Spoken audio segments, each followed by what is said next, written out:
ঠাকুর শ্রীরামকৃষ্ণ বলতেন, মন বাঁদরের মতো।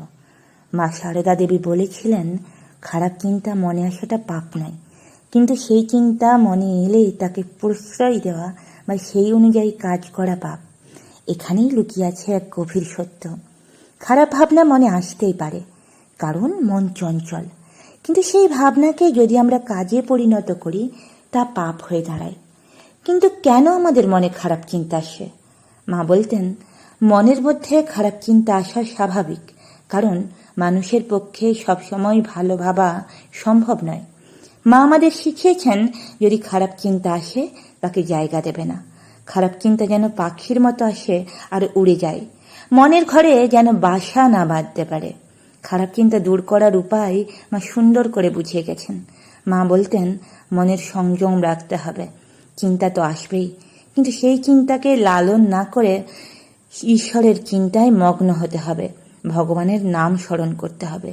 মা বলতেন, নাম করো, নাম করো, নাম করো। খারাপ ভাব দূর করতে হলে ভগবানের নাম জপই শ্রেষ্ঠ উপায়। অপরের দোষ দেখা থেকে বিরত থাকতে হবে। মা বলতেন, কারো দোষ দেখো না, দোষ দেখবে নিজের। অন্যের দোষ দেখলে নিজের মধ্যে কিভাবে মন্দ চিন্তা আসে তা বুঝতে হবে, নিজেকে শোধরাতে হবে। একবার এক ভক্ত মায়ের কাছে এসে বললেন, মা, আমি পাপ করেছি, আমি অনুতপ্ত। মা স্নেহভরে বললেন, এসো মা, ভেতরে এসো। তুমি বুঝতে পেরেছ পাপ কি, তুমি অনুতপ্ত। এটাই আসল।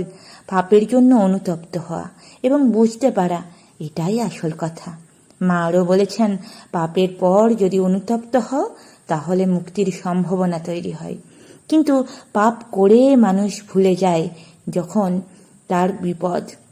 তাই ভুল হলে লুকিয়ে না রেখে অনুতপ্ত হওয়া চাই, শুদ্ধি চাই, তাহলেই মুক্তির পথ সুগম হয়।